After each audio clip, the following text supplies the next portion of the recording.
In this video, I'm excited to share 5 things that every home buyer should be asking before they put an offer in. Stay tuned, it's Steve Dooley.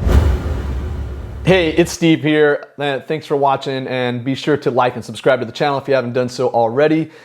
So let's dive in. Question number 1 to ask, or something you want to know about, prior to putting an offer in, is how old the roof is. Like, how old is the roof? That gives you a good idea of a lot about the house, right? So also about the repair costs and things like that. So the first question you want to know is how old is the roof? And of course, you could also find, the other thing I like to find out on that question, this is kind of the same question, but is HVAC as well. So roof and HVAC, a couple major things, but you want to kind of know that up front so you can know what to expect, to get in repairs, or if the seller is not willing to do it, you can know, like, okay, if this roof's bad or something, then we may have to dip on this deal or whatever. So how old is the roof is question number 1. And let's move on to the second question.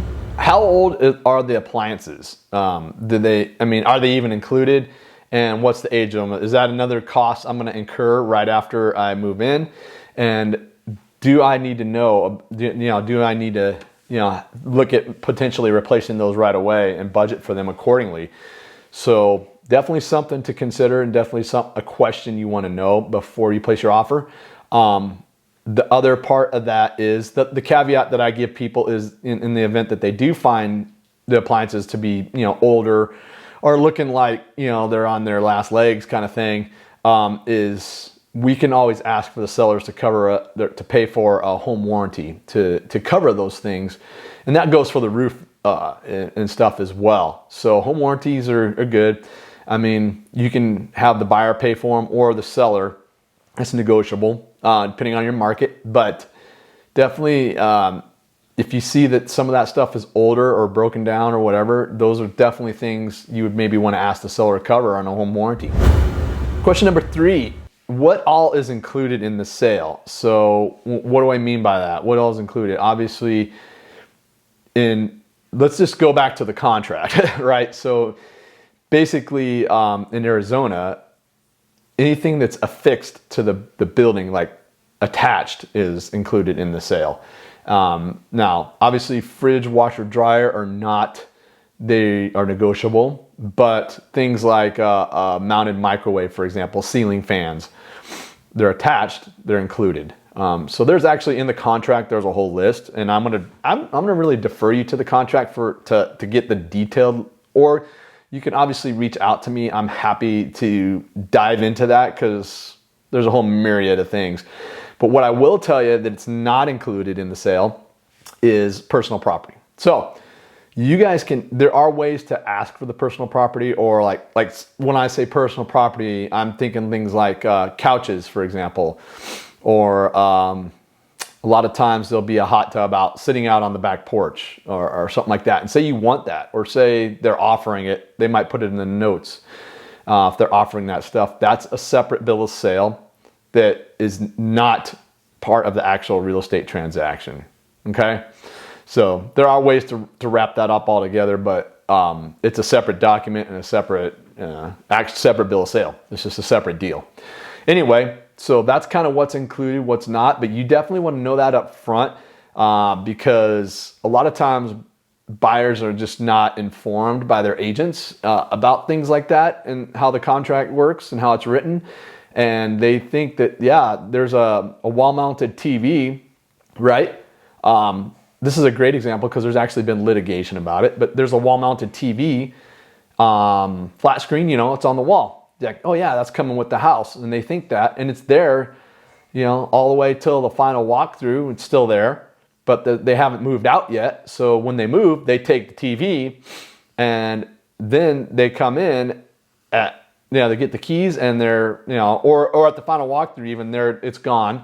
And they're freaking out and trying to sue everybody and everything else, mostly because their agent didn't do a good job of explaining that to them. So the TV, in that case, the TV is not included. However, the brackets that are mounted, this is like gone to court to decide this. This is why I'm using this example, because it's really good.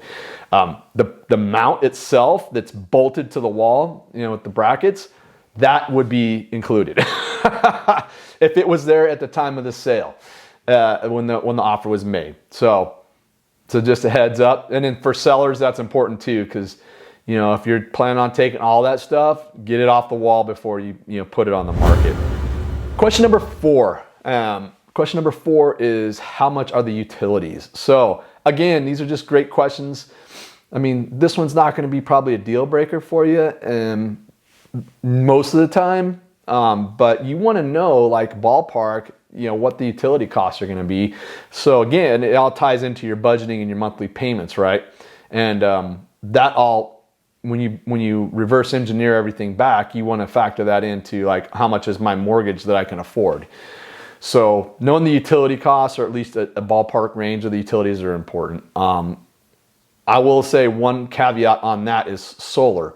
So solar, super important. Like, you must know all that stuff, and good listing agents will provide the solar lease, especially if it's a lease, or the solar financing documents in their listing, so you can review, like, what the monthly payments will be and everything else. If you're using a loan on a house and it's a lease, the lease has to be assumed by the new buyer in Arizona, and the buyer has to qualify for that lease. It's usually pretty easy, because if you can qualify for the loan on the house, you can usually qualify for the lease too. But just know that if you're buying a house with solar, you're going to be wrapped up into that lease for whatever is left on that term. It's assumable. Same with the financing. You can do it both. There's 2 ways to do the financing. One, they can pay it off, or 2, you can assume it. So anyway, that's probably a whole other video topic, is solar. But question number 5, is there an HOA, and the details surrounding that? And I'm going to say that just because there's a lot of sub questions involved with an HOA. HOAs can be tricky, and I can't give you any, I can give you some generalities, but I can't give you anything hard, because the fact is that every HOA is different, and they all are their own separate governing entities. But what I can tell you about that is, you want to know what their rules are and regulations and bylaws up front as a new home buyer. Because if you want to, do improvements to your home, you want to park an RV, all kinds of different stuff, they have rules about that, whether you cannot do that. You also want to know the costs, the monthly costs and everything. The lender will make us know that, because that's going to be factored into whether you can make the monthly payments and qualify, because they actually add that onto your monthly payment. Like, say that your mortgage is $1,500 and there's a $100 HOA, then they factor it in as $1,600 is your payment per the lender. So yeah, the payments, all the rules and regulations you want to know up front, and because they can be tricky. They can be kind of tricky. But I will say that I could do, like I said, a whole couple topics on that whole mess. That's why a lot of people, don't like them. So they definitely, and the other side of that with an HOA, again, this is a whole other video also, but just a little caveat real quick, a nugget is, they can place a lien on your property. So if you don't pay the dues, or if you're behind on the dues, it's an actual lien on your property, which means you cannot sell it until that's paid, or they can come after your property and foreclose on you. So even if your home's 100% paid off, they still can put a lien on it. Has nothing to do with your payments. It has to do with paying them. So that's just things to know about HOA, a couple things. But those are 5 super important things. Let's just recap real quick. We want to know how old the roof and, like, the HVAC is, the major stuff, and just what the condition is of it roughly, right, beforehand. I mean, if we can, if not, we can always do it during the inspection period. Number 2 is the appliances. We want to know, like, what the conditions are of the appliances, and if they appear to be in poor shape. And these are all, like, rough judgments. We really can't determine it unless it's labeled on there when we're looking at the houses. But we can ask for a home warranty. So that's the solution there if something is looking sideways.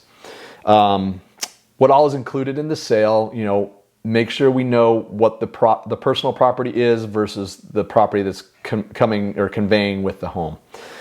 How much are the utilities and what type? Again, that's going to lump in the solar. And then of course, if there's an HOA on that property, what's all the details on that and costs. So that's all I got on this one. This is a pretty straightforward video. However, these are some things that are often overlooked by buyers, especially first-time buyers, sadly, just because they don't know. But even by seasoned buyers who've already, you know, bought and sold a house, a lot of times people overlook this stuff, and it's really good to have this information before you place your offers and just have a heads up on it. Anyway, hopefully you enjoyed this video. Be sure to watch another video in this series, and I will talk to you soon.